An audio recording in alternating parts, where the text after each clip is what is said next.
जय हिंद मेरे प्यारे साथियों, कैसे आप सभी। मैं उम्मीद करता हूं कि आप लोग बहुत ही अच्छे होंगे।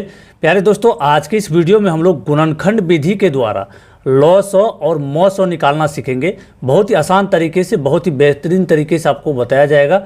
इसलिए आप इस वीडियो को शुरू से लेकर के अंतिम तक बिल्कुल देख लीजिएगा ताकि आपको अच्छे से समझ में आ जाए। ठीक है, देखिए हम लोग को यहाँ पर दो सवाल लिए हैं और दोनों सवाल के द्वारा हम लोग क्या समझेंगे, लॉ सौ निकालना और मौ सौ। कैसे? तो गुणनखंड विधि के द्वारा। ठीक है, देखिए गुणनखंड विधि के द्वारा लॉ सौ और मौ सौ निकालना बहुत ही आसान होता है। इसलिए आज इस विधि को आपको बहुत ही अच्छे तरीके से समझाया जाएगा। ठीक है, तो दो सवाल लिए हैं, दोनों सवाल को पहले क्या करेंगे, लॉ सौ निकाल लेंगे और फिर बाद में मौ सौ निकालेंगे। एक ही साथ साथ दोनों काम हो जाएगा। तो यहाँ पर देखिए, यहाँ पर है 12 और 18 और दूसरे नंबर में है 16, 24 और 36, है ना। तो क्या करना, हम लोग को 12 को सबसे पहले इस तरीके से यहाँ पर लिखेंगे और एक लंबा सा लाइन ऐसे खींचेंगे और एक लाइन ऐसे देंगे। ठीक है, उसके बाद क्या करते हैं, सबसे पहले हम लोग 2 से भागा यानी कि 2 से तोड़ने का कोशिश करते हैं। तो यहाँ पर 2 से देंगे तो कितने बार में लगेगा, 2 छक्के 12, 6 बार में लग जाएगा। फिर किससे लगाएंगे, 2 से लगेगा तो 2 से लगाएंगे, 2 से लग जाएगा आसानी से। तो क्या होगा, 2 तिहाई 6। ठीक है, 3 बार में लगा। अब फिर क्या करना है, देखिए अब हम लोग को करना है, किससे लगाना है, यहाँ पर 2 से नहीं लगेगा तो 3 से लगाएंगे। तो यहाँ पर देंगे 3, 3 एकम 3, एक बार। देखिए जब तक आपको अंतिम में 1 नहीं प्राप्त हो जाए तब तक हम लोग क्या करेंगे, भाग लगाते जाएंगे, मतलब गुणनखंड करते जाएंगे। ठीक है, चलिए ये तो हो गया, 12 को गुणनखंड कर लिए। तो इस तरीके से यहाँ पर अब लिखेंगे हम लोग क्या, 12 दे करके इस तरीके से लिखेंगे क्या, 2 गुना में 3। ठीक है, 3 गुणनखंड आया है इसका।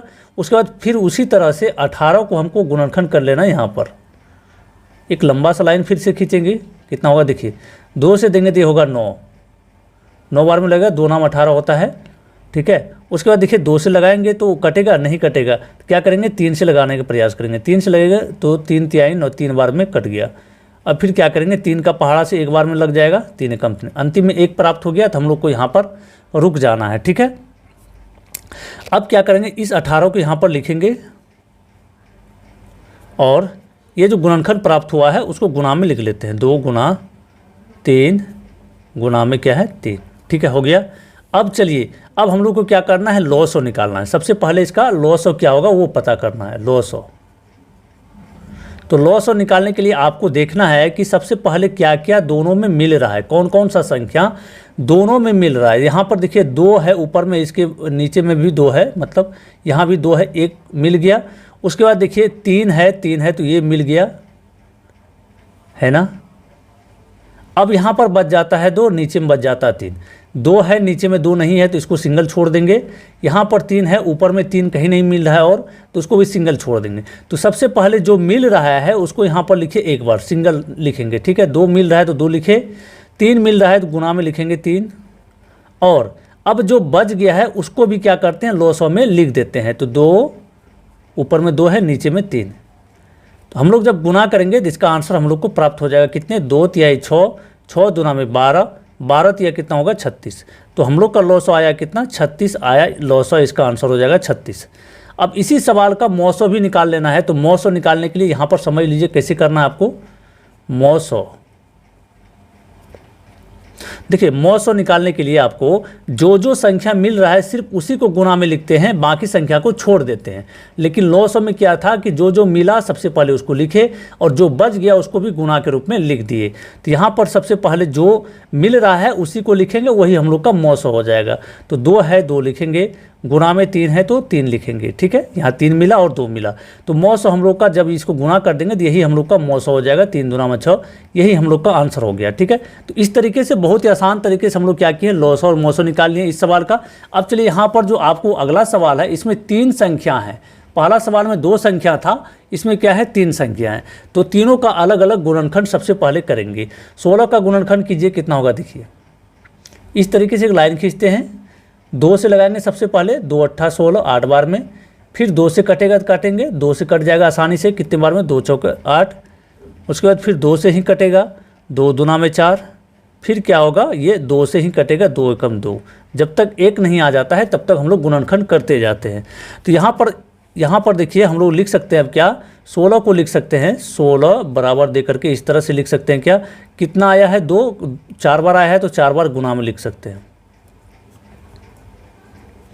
ठीक है। उसके बाद क्या है 24, तो यहाँ पर लिखेंगे 24, इसको अलग से गुणनखंड कर लेते हैं। 2 से देंगे कितने बार में, 2 एकम 2, 2 दूना 4, 12 बार में। फिर 2 से लगाएंगे कितने बार, 2 छक्के 12। फिर क्या करेंगे 2 से लगाएंगे, 2 तिहाई 6, 3 बार में लग जाएगा। अब यहाँ 3 है तो 3 से लगेगा, 3 एकम में 3, है ना, 1 आ गया। अब हम लोग क्या करते हैं, इस 24 को यहाँ लिखते हैं और 24 का गुणनखंड जो सब भी आया है, जितना भी आया है सबको यहाँ पर, ये सब जो भी गुणनखंड है इसको क्या करेंगे गुणा में यहाँ लिख देंगे। 2 गुणा 2, 3 बार 2 है और 1 बार क्या है 3 है, इसको लिख लिए यहाँ पर, ठीक है। अब क्या करेंगे 36 को यहाँ पर अलग से गुणनखंड कर लीजिए। 36 किससे लगाएंगे, 2 से, 2 से लगाएंगे, 2 एकम 2, बचेगा 1 तो 16 बनेगा, 2 अट्ठा 16, 18 हो गया। फिर 2 से लगाएंगे कितना होगा ये, 2 नाम 18, 9 बार में लगा। फिर इसको 2 से लगाएंगे, 2 से नहीं लगेगा तो 3 से लगाएंगे, 3 से लगाएंगे, 3 तिहाई 9, 3 बार में। अब यहाँ पर 3 से लगाएंगे, 3 एकम 3, ठीक है। इसको भी तोड़ लिए हम लोग। अब क्या करेंगे 36 लिख करके 36 लिखेंगे। अब जो सब संख्या है उसको लिखेंगे, जो भी गुणनखंड आया है, 2 गुणा 2 गुणा 3 गुणा में 3 हो गया। अब क्या करेंगे देखेंगे कि तीनों में कौन कौन सब संख्या मिल रहा है। तो लॉस निकालने के लिए सबसे पहले हम लोग को मिलान कर लेना है कि कौन कौन संख्या मिल रहा है। तो यहाँ पर देखिए 2 मिल रहा है सभी में, एक बार 2 मिल गया सभी में, फिर से ये 2 मिल रहा है सभी में, हो गया। अब देखिए अब क्या हो रहा है, यहाँ पर देखिए आप गौर से देखिए, यहाँ पर सिर्फ इसी 2 में मिल रहा है, तो ये दोनों में 2 मिल रहा है, जिसको भी ऐसे घेर लेते हैं। अब इन दोनों में 3 मिल रहा है तो इसको भी ऐसे घेर लेते हैं, ठीक है, इसको घेर लिए। अब जो बचा उसको छोड़ देते हैं। तो सबसे पहले जो सब मिल रहा है उसको लिखेंगे 2 गुणा 2 गुणा, यहाँ पर 2 मिला हुआ है 2, यहाँ पर 3 मिला हुआ है 3, और यहाँ पर देखिए जो बचा हुआ है जो नहीं मिल रहा है उसको भी क्या करेंगे लिख देते हैं, 2 गुणा में 3। सभी को जब आपस में गुणा कर लेंगे, सभी को जब आपस में गुणा करेंगे तो क्या होगा, ये हम लोग का लॉसो निकल जाएगा। तो 2 दूना 4, 4 दूना 8, 8 तिया 24, 24 दूना होगा कितना 48, है ना, 24 दूना हो गया 48, 48 को 3 से गुणा कीजिए, 48 गुणा 3 करेंगे तो ये हो जाएगा 8 तिया 24, हासिल बचा 2, 4 तिया 12, 2 14, यानी कि 144। तो हम लोग का लॉस जो आया है कितना आ गया, 144 आ गया इस सवाल का आंसर।